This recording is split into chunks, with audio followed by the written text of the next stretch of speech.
Hi, and welcome to the X22 Report. My name is Dave, and this is episode 301, and today's date is February 27th, 2014, and the title of this episode is China Says U.S. Economy is Fake and Nothing Backs the Dollar. And we understand that China has been making deals all around the world. They've been making bilateral trades with Australia, with the UK, with Russia, with North Korea, Iran, Syria. They're down in Africa, setting up a clearinghouse for the yuan, and we see nations in Africa starting to shift their reserves from the US dollar into the yuan. So we see all of this happening, and just this week there was the G20 meeting, and certain things were said during this meeting, and we're going to get into that a little bit later in this report. But let's get started on the economic collapse news, and we're going to go out to the UK, and what we're seeing out there is that UK home ownership rates have completely fallen.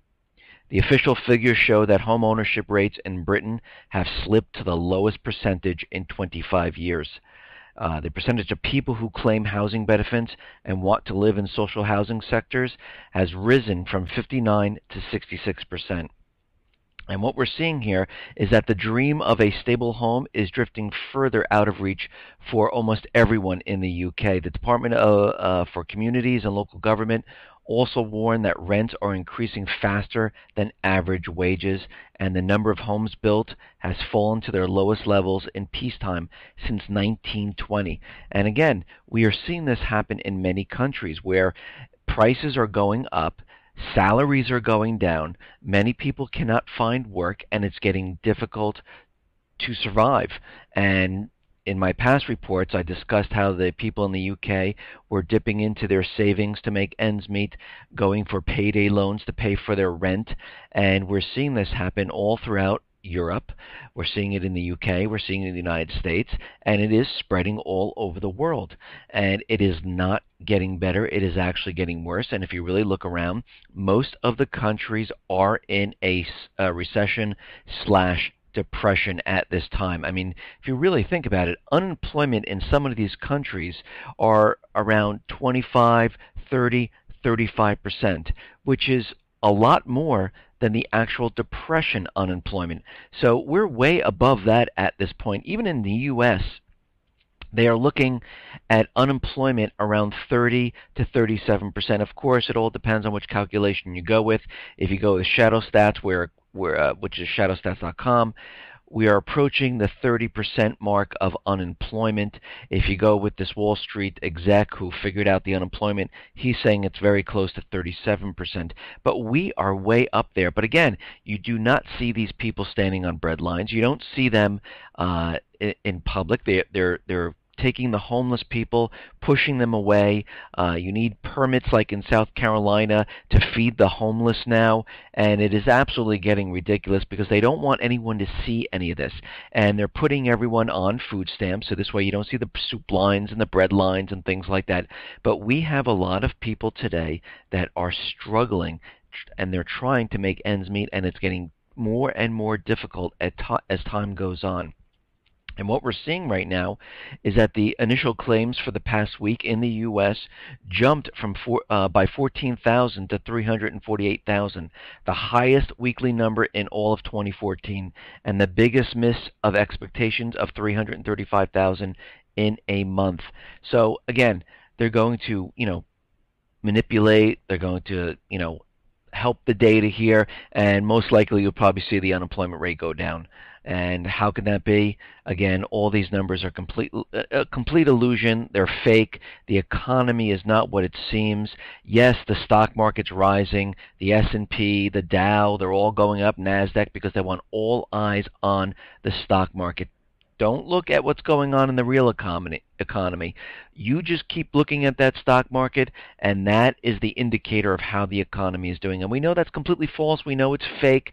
We know it's not real, that the real economy is not doing well. And again, I talk about layoffs a lot. And right now, Best Buy is laying off around 2,000 managers. They're just letting them go. Qantas, internationally, they're laying off 5,000 employees. Cox Communications in San Diego, 500 people in San Diego are being let go. General Dynamics, Lynn Haven, Florida, 730 people. Sony is closing 20 of its 31 U.S. retail stores. Now, correct me if I'm wrong here. When an economy is booming and doing well, you don't see a retailer closing 20 of its 31 stores.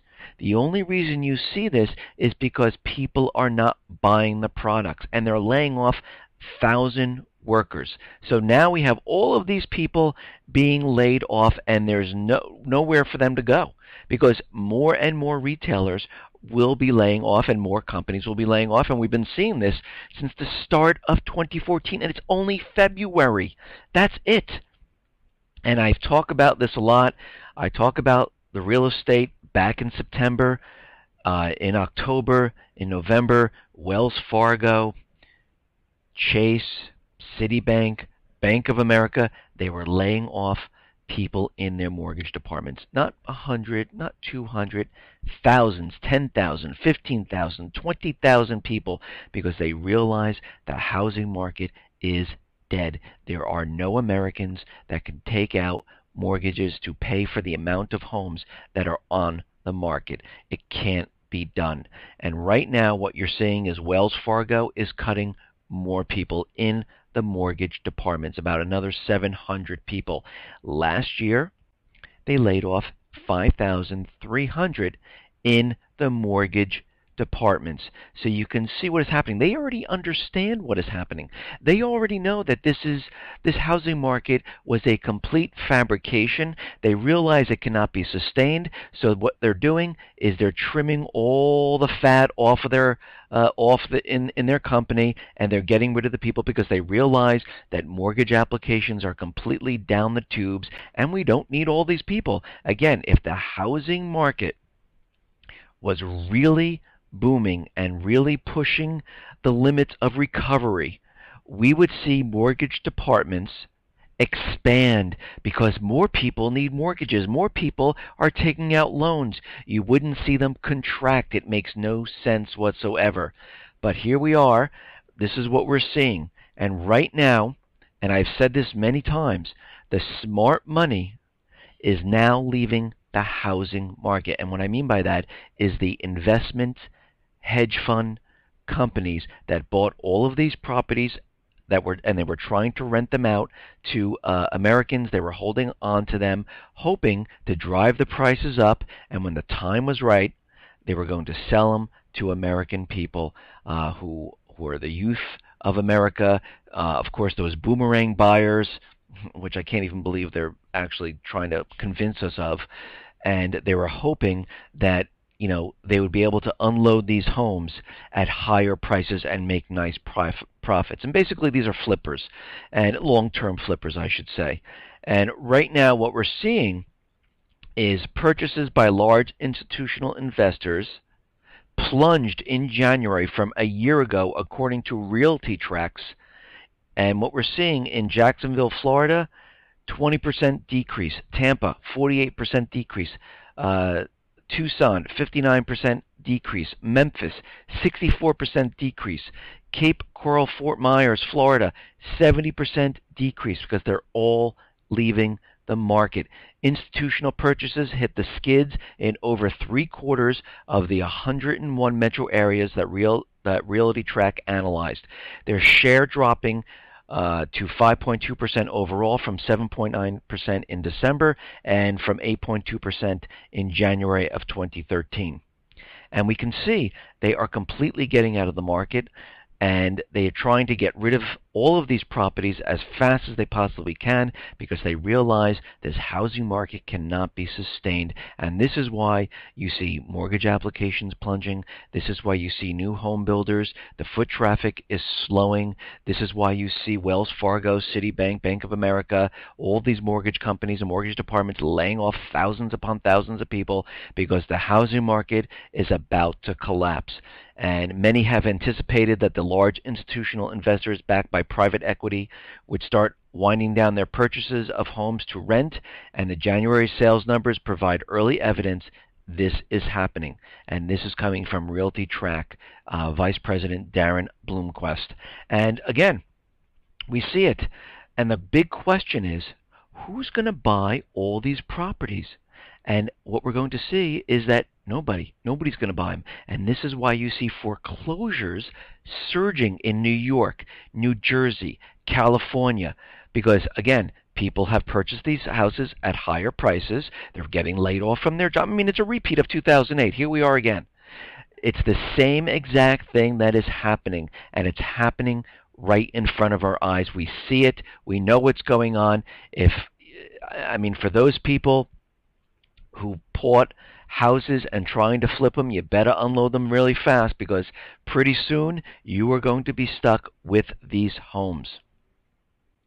Now, as the title says, China says U.S. economy is fake and nothing backs the dollar. And, China really let the U.S. have it at the G20 meeting. And the U.S. was complaining to China about all sorts of financial misdoings. The U.S. accuses China of having financial problems and putting the global economy at risk. And they were going on and on and on and complaining.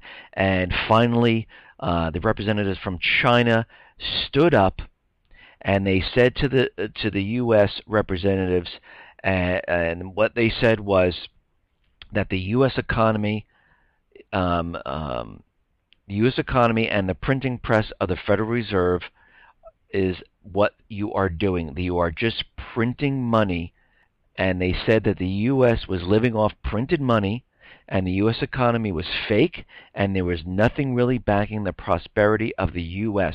You have no manufacturing, you have no economy, and pretty much the U.S. economy will collapse.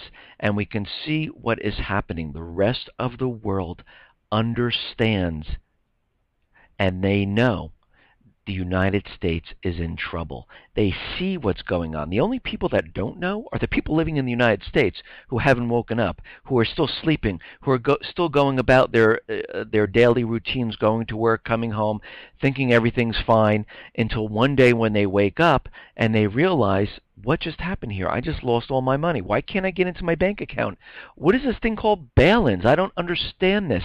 They won't understand this, just like the people in Cyprus didn't understand it until it was too late. But the rest of the world understands what is happening. They understand the dollar is imploding. The dollar is collapsing. China fully understands what it's doing by making deals all across the globe with bilateral trade, setting up the yuan to be the next reserve currency. The United States representatives, and I mean the government officials, the central bankers, they know what's going on. That's why we have the pivot to Asia. This is why you see the movement of military assets all across the world. This is why you see the central bankers moving into the Ukraine, moving into the Middle East and trying to keep control there, moving to Africa and trying to keep control there, into Thailand, into Tunisia.